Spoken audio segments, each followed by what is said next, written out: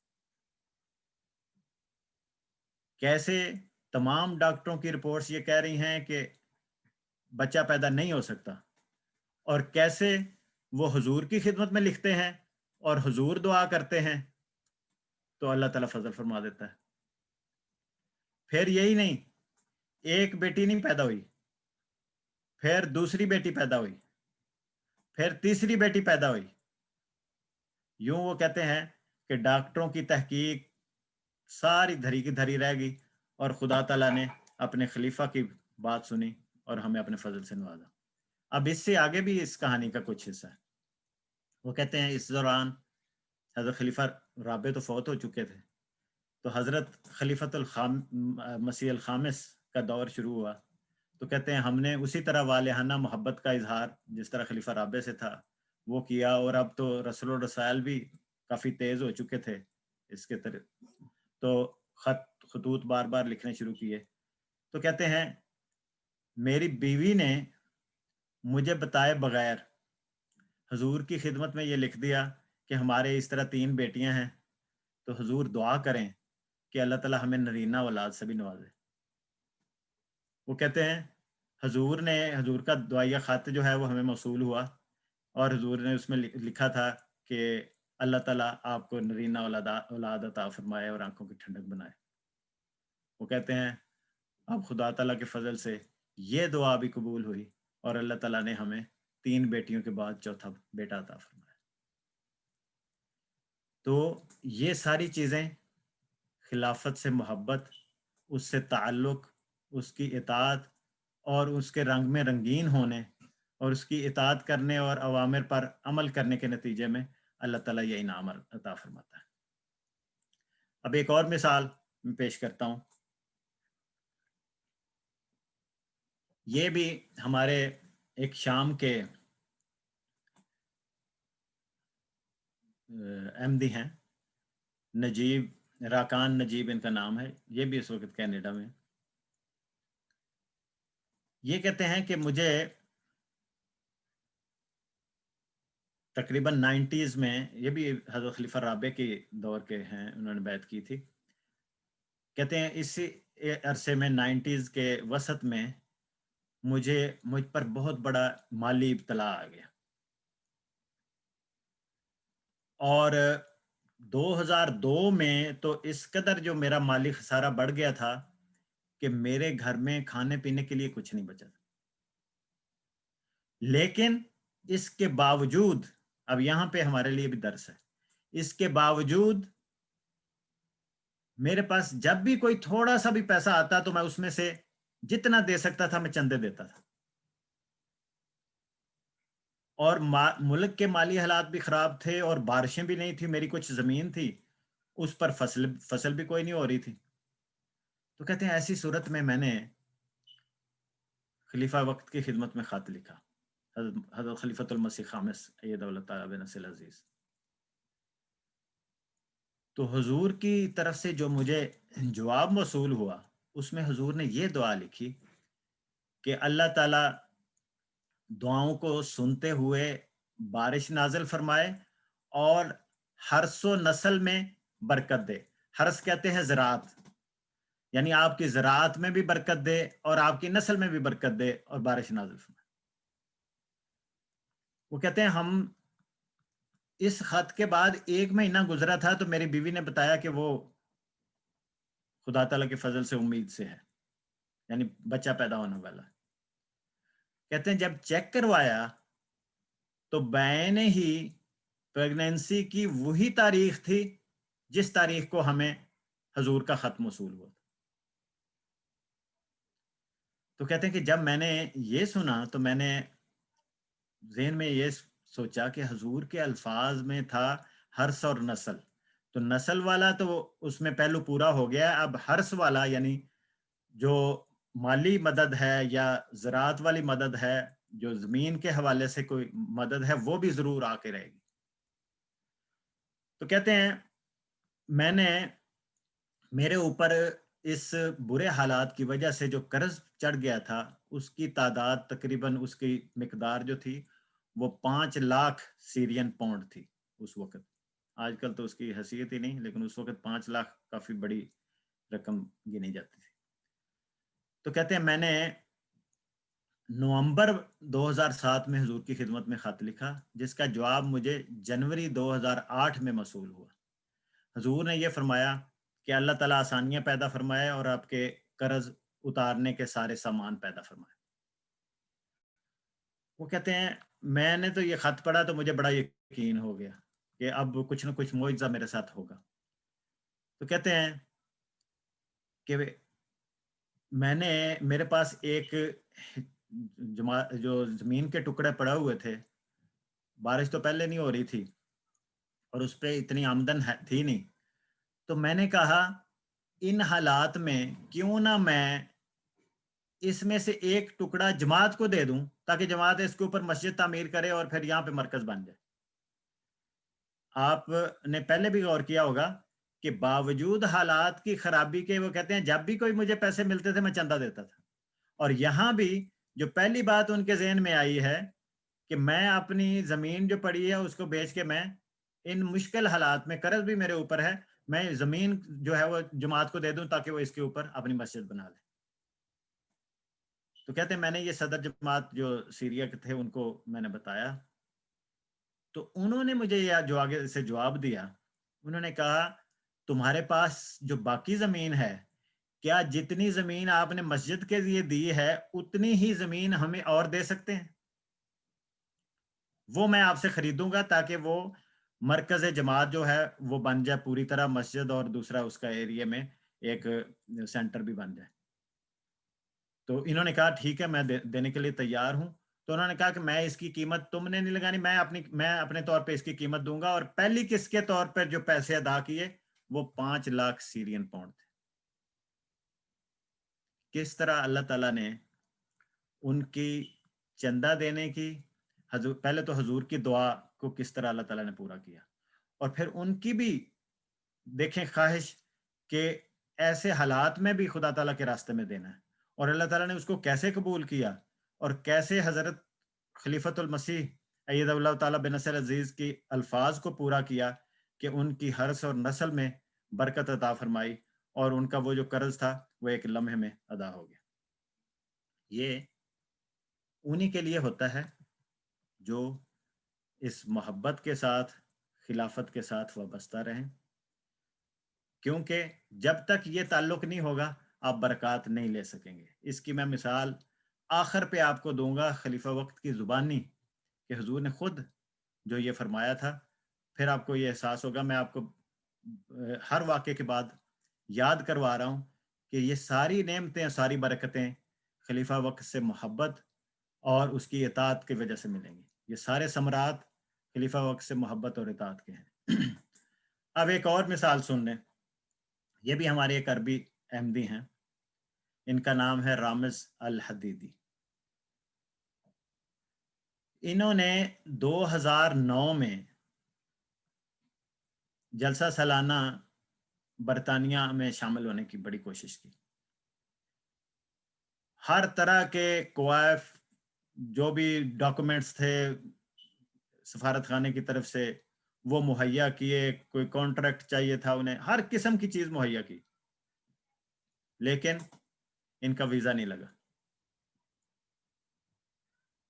2009 کے بعد اگلے سال 2010 میں 21 جون کو ان کی بیوی جو تھیں وہ کسی گورنمنٹ کے ادارے میں کام کرتی تھیں اور انہوں نے ایک ورکشاپ کے لیے ان کی بیوی کو یہاں پہ بھیجا یو کے میں. تو یہ جب یہاں پہ آئی ہیں جون میں تو انہوں نے ریکویسٹ کی اور حضور سے ملاقات کی اور بتایا کہ اس طرح میں آئی ہوں تو مجھے موقع ملا ہے. اور حضور نے فرمایا تمہارے خاوند کیوں نہیں آتے؟ تو انہوں نے کہا کہ حضور وہ تو پچھلے سال انہوں نے اتنی کوشش کی، ہر ریکوائرمنٹ پوری کی، لیکن ان کا ویزا نہیں لگتا. تو حضور نے فرمایا اسے کہیں کہ اس دفعہ ٹرائی کریں، لگ جائے گا. اب آپ غور کریں کہ یو کے کا جلسہ اگست میں جولائی کے اینڈ پہ ہوتا ہے یا اگست کے شروع میں، جولائی کے عموماً جولائی کے اینڈ پہ ہوتا ہے، اور یہ بات ہے 21 جون کی، یعنی ٹوٹل 1 مہینہ تقریباً ہے، اور اتنے تھوڑے سے وقت میں سارے ڈاکومنٹس کا پورا کرنا اور پھر برٹش ایمبیسی کا جواب بھی دے دینا، یہ بالکل عجیب سی بات تھی کہ جو بالکل نہ ہونے کے برابر تھی، اس کی امید تھی۔ وہ کہتے ہیں کہ، اور عموماً تو وہاں پہ یہ ہوتا ہے کہ 15 دن کے، وہ کہتے ہیں 15 دن تک تو ہمیں پوچھیں بھی نہ، اس کے بعد ہم جواب دیں گے۔ کہتے ہیں میری وائف نے آ کے مجھے بتایا کہ حضور نے یہ فرمایا کہ اس دفعہ آپ کوشش کریں تو انشاءاللہ ویزا لگ جائے گا۔ کہتے ہیں میں نے سارے اپنے جو بھی مطلوبہ تھے ڈاکومنٹس وہ میں نے اکٹھے کیے، اور میں نے جا کے درخواست جمع کرا دی، اور مجھے یہی 15 دن کا وقت دیا گیا۔ میں نے کہا 15 دن پتہ نہیں اب جلسے تک اس کا جواب بھی آتا ہے کہ نہیں، لیکن میں، حضور نے حکم فرمایا تو میں اس کی تعمیل کے لیے میں سارا کچھ کرنے کے لیے تیار ہوں، میں کر دیتا ہوں آگے خدا کے سپرد۔ وہ کہتے ہیں کہ آپ یقین کریں کہ میں نے پاسپورٹ جمع کرایا ہے، 1 ہفتے کے اندر اندر مجھے انہوں نے بلایا، انہوں نے کہا کہ آپ اپنا پاسپورٹ لے جائیں۔ کہتے ہیں میں پاسپورٹ لینے گیا اور اس کے اوپر ویزا لگا ہوا تھا۔ تو غور کرنے والے کے لیے یہ نشان کافی ہے کہ وہ شخص، ایک شخص تمام ریکوائرمنٹ کے ساتھ درخواست دیتا ہے، انف ٹائم بھی دیتا ہے، لیکن اس کا ویزا نہیں لگتا، اور خلیفہ وقت فرماتے ہیں کہ نہیں، اس سال کریں ویزا لگ جائے گا، اور وہ ایک ذرے کی طرح کھڑا ہو کے حکم کا غلام بن کے فوراً جیسے تیسے بن پڑتا ہے، وہ اس پر عمل کرنے کی کوشش کرتا ہے، تو خدا تعالیٰ یہ معجزہ دکھاتا ہے کہ کم وقت میں، کم ڈاکومنٹس میں، نامساعد حالات میں وہ ویزا لگ جاتا ہے اور وہ جلسے پہ حاضر بھی ہو جاتا ہے۔ اب میں ایک اور مثال آپ کے سامنے پیش کرتا ہوں، یہ ان لوگوں کے لیے ہے جو عموماً کہتے ہیں جی جلسے پہ ہم نہیں جا سکتے، ہمارے پاس اس وقت اتنی گنجائش نہیں ہے، وغیرہ وغیرہ۔ حضرت مسیح موعود علیہ الصلوۃ والسلام نے فرمایا کہ بار بار آئیں اور پورا سال کوشش کرتے رہیں کہ جلسے کے لیے پیسے اکٹھے کرتے رہیں تاکہ آپ کو آخر پہ آ کے مشکل پہ نہ پیش آئے، تو بار بار آئیں۔ اس کی وجہ ابھی آپ نے پچھلے خطبے میں بھی سنا کہ وجہ یہ تھی کہ جو پرانے صحابہ میں، حضرت حضور صلی اللہ علیہ وسلم کے صحابہ میں خلافت کے بعد، یعنی خلافت راشدہ میں جو غلط فہمیاں پیدا ہوئیں، اس کی مین وجہ یہی تھی کہ جو نئے مسلمان تھے وہ خلیفہ وقت کے ساتھ تعلق نہیں تھا، آتے نہیں تھے، ملتے نہیں تھے۔ اس تعلق نہ ہونے کی وجہ سے ان میں غلط فہمیاں پیدا ہوئیں اور بدظنیاں پیدا ہوئیں، جس کی وجہ سے خلافت کو بہت زیادہ نقصان پہنچا۔ تو حضرت خلیفۃ المسیح ثانی نے اس کے اوپر فرمایا تھا، وہ اقتباس حضور نے پچھلے خطبے میں بھی پڑھا ہے کہ حل یہ ہے کہ آپ بار بار قادیان آئیں اور خلافت کے ساتھ محبت اور اطاعت کا تعلق رکھیں تاکہ آپ اس قسم کے فتنوں سے بچ سکیں۔ اب یہ کہانی ہے ایک ایسے دوست کی جو اسی محبت میں، خلیفہ وقت سے ملنے کی محبت میں، وہ جلسے کا سفر کر رہا ہے۔ یہ ہمارے تیونس کے ایک دوست ہیں، سلیم ان کا نام ہے۔ وہ کہتے ہیں میں نے جو ٹکٹ تھی، ایئر ٹکٹ، اس کے تو پیسے جیسے تیسے ادھر ادھر سے جمع کر لیے، لیکن میرے پاس یو کے میں خرچ کرنے کے لیے ٹوٹل جو پیسے تھے وہ صرف 40 یورو تھے، 40 یورو۔ لیکن میں نے کسی کو بتایا نہیں تھا، میں نے بتایا نہیں تھا، اور میں نے کہا تھا کہ یا اللہ میرے اس 40 یورو کو بھی اگر تو چاہے تو اس میں برکت دے سکتا ہے۔ اب وہ جلسے پہ آ گئے، ان کے ساتھ ان کے کئی دوست بھی تھے، اور وہ امیر دوست ہیں، ان کے پاس پیسے بھی تھے۔ کہتے ہیں وہ جب جلسے پہ آئے تو ہم بازار جاتے اور میرے دوست وہاں سے طرح طرح کی چیزیں خریدتے، اور میں ایویں چیزوں کو ہاتھ لگا کے تو میں کہتا نہیں میں نے نہیں لینی، یعنی تاکہ کسی کو یہ پتہ نہ چلے کہ میرے پاس پیسے نہیں ہیں۔ تو کہتے ہیں ایک دفعہ میرے دوست جو ہیں وہ علیہ اللہ بکافن عبدہ کی انگوٹھیاں جو ہے وہ خرید رہے تھے۔ ایک انگوٹھی مجھے بھی بڑی پسند آئی، تو میں نے دیکھا، اس سے قیمت پوچھی تو کہتے ہیں 25 یورو۔ تو کہتے ہیں میں نے سوچا کہ میرے پاس تو ٹوٹل 40 یورو، اگر میں نے ایک انگوٹھی خرید لی تو میرے پاس تو کچھ بھی نہیں پیچھے بچے گا۔ تو میرے دوستوں نے انگوٹھیاں خریدی، کسی نے ایک، کسی نے دو، کسی نے تین۔ دل تو میرا بھی چاہتا تھا لیکن میری جیب اجازت نہیں دیتی تھی اور میں نے کچھ نہیں خریدا۔ پھر وہ کہتے ہیں وہ بک شاپ میں داخل ہوئے تو وہاں پہ انہوں نے نئی جو عربی میں کتابیں شائع ہوئی تھیں وہ خریدیں، کسی نے پرانی خریدیں۔ میرا بھی بڑا دل چاہتا تھا میں کتابیں خریدوں، لیکن میں مجبوری کے تحت میں بھی کوئی کتاب میں نے نہیں خریدی۔ اب کس طرح اللہ تعالیٰ نے ان کی مدد کی کہ جو خلیفہ وقت کی محبت میں، اس سے ملاقات کی محبت میں، جلسے کی برکات لینے کے لیے حضرت مسیح علیہ السلام کے حکم کی اطاعت میں وہ یہاں پہ آیا تھا۔ وہ کہتے ہیں کہ ہمیں یہاں کے یو کے جو عربک ڈیسک ہے اس کے انچارج نے ہمیں کہا کہ آپ ہمارے آفس میں آئیں۔ کہتے ہیں ہم وہاں پہ گئے تو وہاں کتابوں کے انہوں نے ڈھیر لگائے ہوئے تھے۔ تو ہمیں انہوں نے یہ کہا کہ اس میں سے آپ کو جتنی کتابیں چاہیے آپ لے سکتے ہیں۔ کہتے ہیں میں وہ جو میری خواہش تھی کتابیں خریدنے کی وہ ساری یہاں پہ اللہ تعالیٰ نے پوری کر دی، اور میں نے جتنی کتابیں میں اپنے وزن کے حساب سے لے سکتا تھا میں نے لے لی۔ پھر وہ کہتے ہیں کہ ہماری حضور انور سے ملاقات ہوئی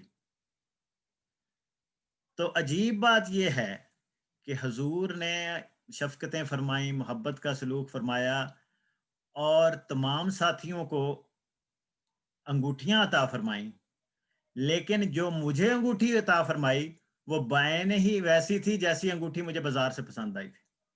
تو اللہ تعالیٰ نے میری وہ خواہش بھی پوری کر دی۔ اب وہ کہتے ہیں کہ اب میرا حوصلہ بڑھا تو میں نے کہا کہ میں اپنی اہلیہ کے لیے کوئی پرفیوم یا کوئی اس طرح تحفہ لے جاؤں گا، 40 یورو ہیں میرے پاس، اور بچوں کے لیے کچھ چاکلیٹ لے جاؤں گا۔ تو کہتے ہیں میں ابھی اس کے بارے میں سوچ ہی رہا تھا تو ایک ہمارے دوست ہیں الجیریا کے سمیر بختہ صاحب جو فرانس میں رہتے تھے اور 2-3 سال ہو گئے وفات ہو گئی ان کی۔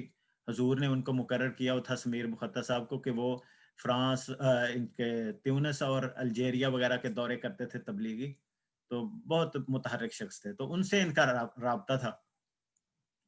وہ ان کو جب پتہ چلا کہ یہ آئے ہوئے ہیں اور پہلی دفعہ یا دوسری دفعہ جلسے پہ آئے ہیں تو وہ ان کے لیے نا ایک دن ملنے کے لیے ان کے پاس آ گئے۔ تو ملتے ہی انہیں ایک بیگ پکڑایا اور کہا کہ اس میں میری اہلیہ نے آپ کی اہلیہ کے لیے کچھ تحفہ بھیجا۔ کہتے ہیں جب میں نے یہ کھول کر دیکھا تو وہ ایک لیڈیز پرفیوم تھا۔ تو اللہ تعالیٰ نے بغیر پیسے خرچے وہ بھی خواہش ان کی پورا کر دی۔ اب وہ کہتے ہیں اب میرے پاس صرف اور صرف آخری خواہش یہ تھی کہ میں بچوں کے لیے چاکلیٹ لے کے جاؤں۔ کہتے ہیں میں بچوں کے لیے چاکلیٹ لینے کے لیے کچھ اور دوستوں کے ہمراہ ایک سٹور میں گیا، اور جب میں چاکلیٹ لے کے ٹل پہ پہنچا تو وہاں پہ ایک دوست جو ہیں وہ بھی عربی ہیں لیکن کسی اور ملک سے، ان کا ان کے ساتھ اچھا تعلق تھا۔ وہ کہتے ہیں دور سے آئے اور میری جیب میں کچھ انہوں نے پاؤنڈ ڈالے، انہوں نے کہا کہ میں تمہیں یہ کہتا ہوں کہ یہ چاکلیٹ جو ہے نا میری طرف سے اپنے بچوں کے لیے لے جا۔ تو وہ کہتے ہیں وہ میں نے پیسے وہاں پہ چاکلیٹ کے دیے، تو جب میں واپس لوٹنے لگا تو میں نے اپنی جیب دیکھی کہ آتے ہوئے میرے پاس 40 یورو تھے اور اب جاتے ہوئے میری جیب میں 50 یورو تھے، اور میرے تمام خواہشیں اللہ تعالیٰ نے پوری کر دی۔ تو یہ خلیفہ وقت سے محبت اور اس سے ملنے کے لیے نکل پڑنے کے لیے بے سر و سامانی میں بھی نکل پڑنے والے کی اللہ تعالیٰ نے دیکھیں کہ کیسی مدد کی ہے۔ ایک اور مثال آپ کے سامنے رکھتا ہوں، وہ ہے کینیڈا میں جب حضور تشریف لے گئے تو وہاں پہ ایک ہمارے دوست ہیں احمد درویش صاحب، یہ وہاں پہ آئے ہوئے تھے، تو وہ کہتے ہیں خلیفہ وقت کو جب میں نے دیکھا، حضور کے چہرہ مبارک پر نظر پڑی، تو میں نے کہا کہ میں تو شاید اپنے ملک سے کینیڈا اس شخص کی زیارت کے لیے ہی آیا ہوں۔ اب یہ وہاں پہ اسائلم پہ چکے تھے، تو انہیں روزانہ لینگویج اسکول میں بھی جانا پڑتا تھا ان دنوں میں، تو یہ ایسے کرتے تھے کہ سکول سے فارغ ہو کے تقریباً 2 سے 2.5 گھنٹے کا بس پہ سفر کر کے پیس ویلے جاتے تھے، اور وہاں آ کے ایک نکڑ پہ کھڑے ہو جاتے تھے کہ حضور یہاں سے گزریں گے تو میں کہوں گا السلام علیکم یا امیر المومنین، کیا امیر المومنین آپ پر سلامتی ہو، اور ہر روز ایسے کرتے تھے۔ اور اتفاقاً میں بھی اس جلسے میں موجود تھا اس موقع پہ، تو مجھے بھی آ کے بتاتے تھے کہ آج یہ ہوا، آج اس طرح میں نے حضور کو دیکھا اور حضور نے میری طرف دیکھا اور مجھے یہ اس طرح مزہ آیا، تو بڑا پیار محبت سے بیان کرتے تھے۔ تو ایک ملاقات کے دوران میں نے بھی حضور کی خدمت میں عرض کر دیا، میں نے کہا کہ وہ اس طرح احمد درویش ایک لڑکا ہے، تو اس طرح روزانہ کھڑا ہوتا ہے وہاں پہ اور اس کی یہ کیفیت اس طرح محبت کا اظہار کرتا ہے۔ تو حضور نے فرمایا ہاں میں بھی کبھی کبھی وہاں سے گزرتا ہوں تو مجھے اس کی آواز آتی ہے، میں دیکھتا ہوں۔ اب یہ محبت دو طرفہ ہے، اور اس لڑکے کی اتنی محبت تھی حضور کے ساتھ کہ میں نے خود اپنی آنکھوں سے دیکھا کہ جس دن حضور وہاں سے کیلگری کے لیے روانہ ہو رہے تھے، اور پھر وہاں سے کیلگری سے حضور نے واپس لندن آ جانا تھا، واپس نہیں آنا تھا، ٹورانٹو واپس نہیں جانا تھا، تو یہ روئی جا رہا تھا، اتنے آنسو گری جا رہے تھے، کہتے تھے کہ میں برداشت نہیں کر سکتا کہ حضور سے جدا ہوں، میرا دل چاہتا ہے کہ میں ساتھ چلا جاؤں۔ اور پھر اس نے خط لکھا کہ حضور میں آپ کے ساتھ آنا چاہتا ہوں، تو حضور نے فرمایا آ جائیں، بے شک کیلگری آ جائیں۔ تو اس وقت $900 جو کینیڈین ہے اس کی ارجنٹ ٹکٹ لے کے یہ کیلگری پہنچ گیا، اور وہاں پھر جتنے دن حضور رہے تو یہ ان کے ساتھ رہے۔ تو یہ محبت کا ایک عجیب اس کا انداز تھا کہ جب تک خلیفہ وقت ہمارے ملک میں ہیں میں حضور کے ساتھ ساتھ رہنا چاہتا ہوں۔ ایک اور مثال اسی جلسہ کینیڈا کی ہے کہ ایک ہمارے دوست ہیں فراز صاحب، وہاں پہ انہوں نے 2010 کی ان کی بیعت ہے، اور یہ کینیڈا فیملی سمیت 2016 میں پہنچے۔ ان کی جو ہے وہاں پہ 9 اکتوبر کو پہلی ملاقات تھی 2016 میں، تو یہ صرف میاں اور بیوی دونوں آئے، بچوں کو گھر چھوڑا ہے، میری عربوں کے ساتھ جو ہے ملاقات کی ڈیوٹی تھی کہ ٹرانسلیشن کے لیے ان کے ساتھ میں نے جانا تھا۔ تو میں نے ان سے پوچھا کہ آپ بچوں کو کیوں نہیں لے کے آئے؟ تو وہ کہنے لگے کہ ہماری ایک بچی جو ہے وہ ذہنی مریضہ ہے اور وہ بہت شور کرتی ہے جہاں بھی جاتی ہے، تو ہم نے سوچا کہ اگر وہ آ گئی یہاں پہ تو سب کو ڈسٹرب کرے گی، اس لیے ہم سارے بچوں کو ہی گھر چھوڑ آئے۔ تو میں نے کہا یہ تو موقع تھا، آپ لے آتے، حضور اس کے لیے دعا کرتے، اور بیمار جو ہے وہ تو معذور ہے، اسے کیا وہ شور کرے، سب کو پتہ ہے اور کسی نے بھی ڈسٹرب نہیں ہونا تھا۔ تو بہرحال جب یہ ملاقات میں گئے تو حضور نے یہی سوال پوچھا کہ آپ کے بچے کہاں ہیں؟ تو انہوں نے کہا جی وہ اسکاربرو جو ہے وہاں پہ ہیں، ہمارا گھر ہے تو وہاں پہ رہتے ہیں۔ تو پھر میں نے وضاحت کر دی کہ یہ اس وجہ سے لے کے نہیں آئے۔ تو حضور نے فرمایا کہ ایسے کریں کہ وہاں پہ ہماری مسجد کا اسکاربرو مسجد، وہاں پہ بیت العافیہ نامی مسجد نئی بنی ہے، تو اس کا افتتاح ہے، تو انہیں کہیں کہ اپنے بچوں کو وہاں لے کے آئیں۔ چنانچہ اگلے دن یا دوسرے دن، دو دن کے بعد وہاں پہ مسجد کا افتتاح تھا، اور ان کو پیغام تھا، یہ اپنے سارے بچوں کو لے کے وہاں پہ آئے ہوئے تھے۔ تو حضور جب افتتاح کے بعد وہاں سے باہر کے نکلے ہیں تو میں ان کے ساتھ ہی کھڑا تھا، حضور کی خدمت میں عرض کیا تو حضور نے فرمایا اچھا یہ ہے بیمار بچی۔ حضور نے ان کو چاکلیٹ عطا فرمائے، اور اپنا دست مبارک حضور نے بچی کے سر پہ رکھا، اور کچھ دیر کے لیے حضور نے خاموش دعا کی. اب اس کے بعد آپ یقین کریں حضور تو چلے گئے، تشریف لے گئے. میں نے بعد میں اس بچی سے، کیونکہ میری بھی ملاقات پہلے نہیں ہوئی تھی، میں نے اس بچی سے پوچھا کہ یہ کون ہے؟ اس کی والد کی طرف اشارہ کی تھی، کہتی یہ میرے پاپا ہیں. میں نے کہا والدہ کی طرف اشارہ کیا، یہ کون ہے؟ کہتے میری ماما ہیں. میں نے کہا ان کا نام کیا ہے؟ اس نے کہا یہ نام ہے، اب والد کا نام یہ ہے، یہ میرا بھائی ہے اس کا نام یہ ہے، یہ میری بہن ہے اس کا نام یہ ہے. سب کے نام لی. اور جب وہ نام لیتی جا رہی تھی تو اس کے والد جو ہیں وہ روئی جا رہے تھے اور حتیٰ کہ آوازیں ان کی نکلنی شروع ہو گئی. تو میں نے کہا تم رو کیوں رہے ہو؟ کہتے یہ زندگی میں پہلا موقع ہے کہ یہ ہمارے نام لے رہی ہے. اس کو تو یاد ہی نہیں رہتا، اور کبھی اس طرح اس ترتیب کے ساتھ کہ سب کے نام بتائے، یہ زندگی میں پہلا موقع ہے. تو آپ دیکھیں خلیفہ وقت کی دعاؤں میں اللہ تعالیٰ نے جو محبت رکھنے والے ہیں ان کے لیے کتنا اثر پیدا کیا. اور خلیفہ وقت کے ہاتھ کی لمس وہ لینی چاہیے، ان کی دعاؤں کو لینے والا بننا چاہیے. ایسے اعمال کرنے چاہیے جن کی وجہ سے ہم ان دعاؤں کے حقدار بنیں، اور وہ دعائیں تو وہ کرتے ہیں لیکن لگیں گی اسی وقت جب ہم ان دعاؤں کو لینے والے ہوں گے. اب میں بعض باتوں کو مختصر کرتے ہوئے ایک دو واقعات اور آپ کی خدمت میں پیش کرتا ہوں. ایک ہمارے دوست ہیں، ان کا ذکر کچھ خطبوں میں، مئی کے خطبے میں، ایک خطبے میں حضور نے بھی فرمایا تھا مختصراً. چونکہ میں اس واقعہ کا گواہ ہوں تو اس لیے وہ واقعہ بھی آپ کی خدمت میں پیش کرتا ہوں. یہ دوست، ان کا نام ابو کارمو ہے. یہ ایک معروف جو گاؤں میں گویے ہوتے ہیں وہ تھے، اور لوگ ان کے بارے میں یہ کہتے تھے کہ یہ بندہ کھانا تو چھوڑ سکتا ہے، گانا نہیں چھوڑ سکتا. گانے گاتے تھے. ان کو کہیں خواب میں زیارت ہوئی حضور صلی اللہ علیہ وسلم کی، اور لوگوں کو انہوں نے بتایا کہ مجھے حضور صلی اللہ علیہ وسلم کی زیارت ہوئی. تو لوگوں نے مذاق اڑایا کہ یہ گویا ہے اور حضور صلی اللہ علیہ وسلم، تمہیں کیا پتا حضور صلی اللہ علیہ وسلم کی زیارت ہوئی یا کسی اور شخص کی ہوئی ہے. تو یہ چپ کر کے بیٹھے رہے.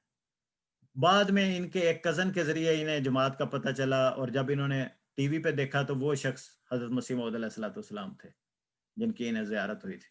تو یوں انہوں نے بیعت کر لی. میں نے مختصراً بیان کیا کس طرح ان کا بیعت کا قصہ کیا ہے. اس کے بعد میں ترکی کے ایک جلسے پہ گیا، تو یہ ترکی میں تھے، ابھی بھی ادھر ہی ہیں. تو انہوں نے ایک ہمارا بچوں کا گروپ تیار کیا جو قصائد، بہت زیادہ حضرت مسیح علیہ السلام کے قصائد تیار کیے انہوں نے بڑی پیاری ٹیون کے ساتھ.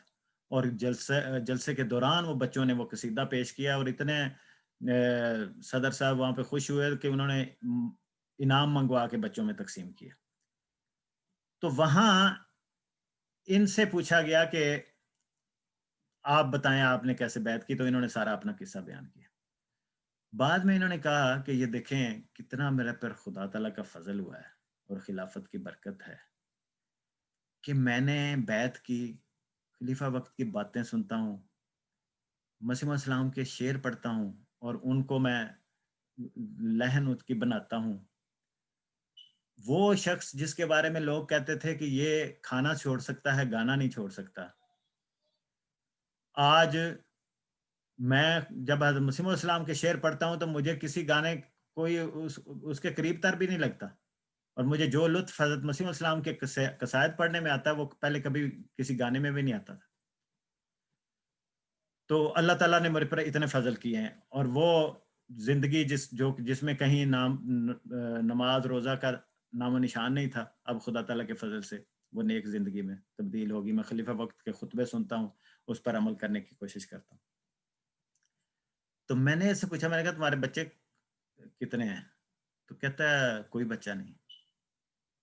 میں نے کہا تم نے کبھی خط لکھا ہے حضور کی خدمت میں؟ کہتے نہیں، یعنی اس غرض کے لیے خط نہیں لکھا. میں نے کہا تم ابھی خط لکھو اور مجھے دے دو. میں نے کہا آپ ابھی خط لکھیں اور مجھے دے دیں. انہوں نے خط لکھا اور اس میں بڑے درد کے ساتھ لکھا کہ میرے شادی کو 16 سال ہو چکے ہیں اور میرا کوئی بچہ نہیں ہے, کوئی اولاد نہیں ہے, اور ڈاکٹروں کو بھی دکھایا ہے, ہر طرف سے ڈاکٹر جو ہیں وہ یہی کہتے ہیں کہ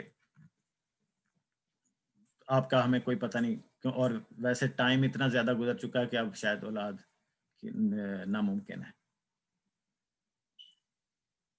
1 سال جب یہ خط انہوں نے لکھا, حضور کی خدمت میں پیش ہوا, میں نے اپنی رپورٹ میں بھی لکھا, حضور نے فرمایا کہ اللہ تعالیٰ فضل کرے گا, اور ان کو جواب بھی گیا.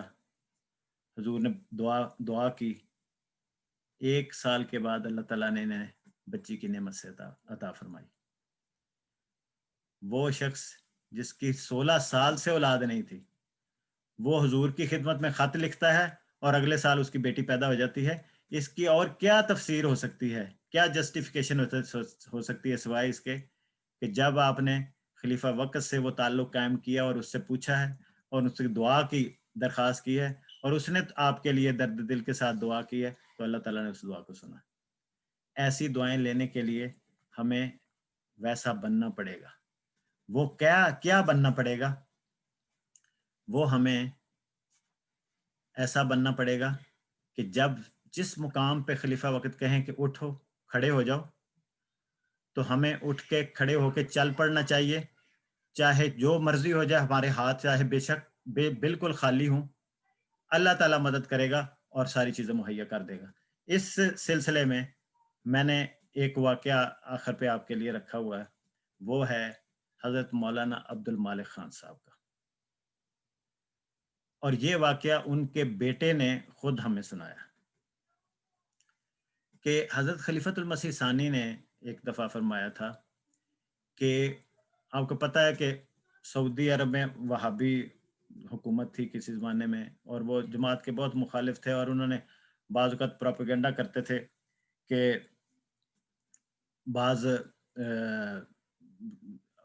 جو پاکستان میں ائمہ ہیں وہ جماعت کے خلاف بولیں. تو کوئی خط ایسا آیا تھا اس گورنمنٹ, کسی گورنمنٹ کی طرف سے خط ایسا آیا تھا کہ جماعت کے خلاف جمعہ کے خطبوں میں بولا جائے. تو حضور نے فرمایا مولانا عبد المالک خان صاحب کو کہ کراچی میں جائیں اور جا کے وہ خط ڈھونڈ کے لائیں.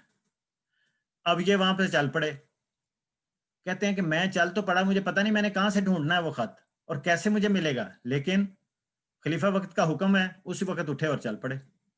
جب کراچی میں آئے تو وہاں پہ ایک بس سٹاپ پہ کھڑے تھے, تو کہتے ہیں ایک طرف میں نے دیکھا کہ ایک مدرسہ ہے, اس کے اوپر کچھ عبارتیں لکھی ہوئی تھی, تو میں ہنسنے لگ گیا پڑھ کے.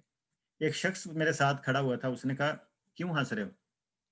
میں نے کہا یہ دیکھیں مدرسے والوں نے لکھا ہوا ہے کہ یہاں پہ عربی سکھائی جاتی ہے, لیکن جو عبارتیں لکھی ہوئی ہیں وہ خود غلط ہیں, تو انہوں نے لوگوں کو کیا عربی سکھانی ہے؟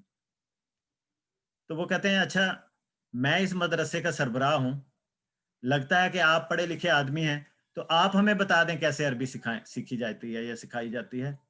تو انہوں نے مولانا عبد المالک خان صاحب نے کہا کہ اچھا میں ابھی تو ایک اہم کام کے سلسلے میں آیا ہوں, تو میں اگر وہ کام ختم کر لوں تو میں کسی وقت میں آپ کے پاس آؤں گا.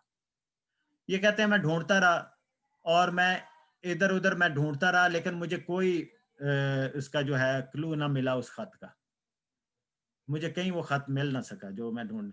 تو اسی دوران مجھے یاد آیا کہ میں نے وہ جو اس شخص سے وعدہ کیا ہے, میں اس وعدے کو پورا کر کے آتا ہوں. تو کہتے ہیں میں چلا گیا, تو میں نے کہا کہ میں آپ کو بتاتا ہوں کہ کیسے آپ نے عربی سکھانی. کہتے ہیں میں نے وہاں پہ لیکچر دیا, تو جب میں نے لیکچر فنش کیا تو وہ جو مدرسے کا سربراہ تھا وہ میرے پاس آیا اور مجھے کہتا ہے کہ آپ تو ماشاءاللہ بہت پڑھے لکھے ہیں اور آپ کی عربی بھی بہت اچھی ہے, ہمارے پاس ایک خط آیا ہوا ہے جس کے ہم نے اردو ترجمہ کرنا ہے, تو کیا آپ ہماری مدد کر دیں گے کہ اس خط کا اردو ترجمہ کرنے میں ہماری مدد کر دیں, آپ ترجمہ کر دیں تو آپ کی بڑی مہربانی ہوگی. تو انہوں نے کہا کیوں نہیں. تو جب وہ خط لے کے آئے تو وہ وہی خط تھا جس کی تلاش کے لیے مولانا عبد المالک خان صاحب نکلے تھے. تو انہوں نے وہ ترجمہ کیا اور انہیں کہا کیا میں اس خط کی ایک کاپی رکھ سکتا ہوں؟ انہوں نے کہا بے شک. اور کاپی کروا کے ان کے حوالے کی اور وہ خط لے کے حضرت خلیفہ ثانی کی خدمت میں حاضر ہو گئے۔ تو آپ دیکھیں کہ جب آپ خلیفہ وقت کی آواز پہ لبیک کہتے ہوئے اس کی محبت میں نکل کھڑے ہوتے ہیں تو کس طرح خدا تعالیٰ ذروں کو بھی حکم دیتا ہے کہ وہ آپ کی تائید کریں اور آپ کی مدد کریں۔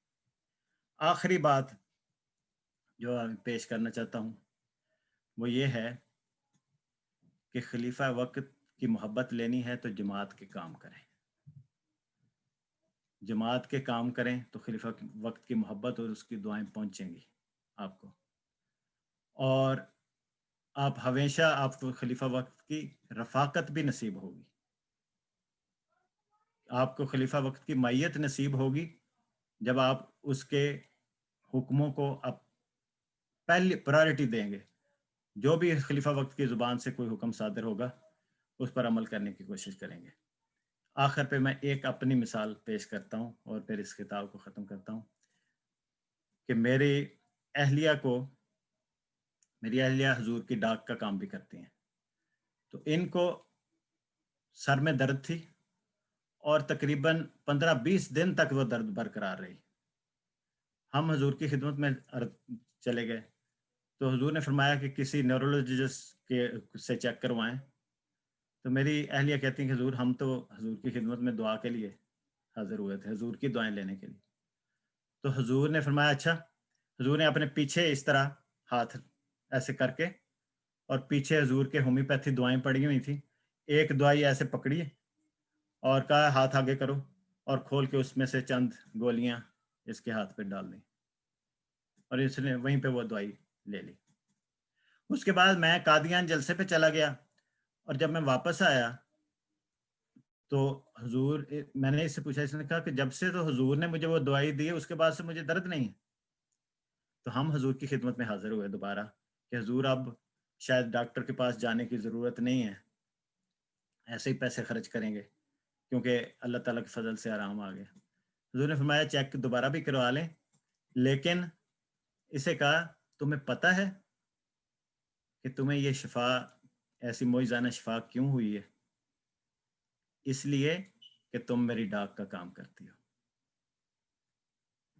تو خلیفہ وقت کے جماعت کے کام کریں گے تو خلیفہ وقت کی دعائیں اللہ تعالیٰ ہمیں عطا فرمائے گا، وہ دعائیں ہمیں لگیں گی۔ وہ دعائیں تو سب کے لیے کرتے ہیں، پوری جماعت کے لیے کرتے ہیں، لیکن ان سے محبت کا تقاضا یہ ہے کہ جو بھی خلیفہ وقت کے منہ سے آواز نکلے ہم پہلے شخص ہوں اس آواز پہ لبیک کہنے والے، پھر ہمیں خلیفہ وقت کی محبت بھی عطا ہوگی، اطاعت کرنے کی توفیق ملے گی، اور خلیفہ وقت کی دعائیں بھی ہمارے حق میں پوری ہوں گی۔ اللہ تعالیٰ سے دعا ہے کہ ہمیں ان سب باتوں کی توفیق عطا فرمائے۔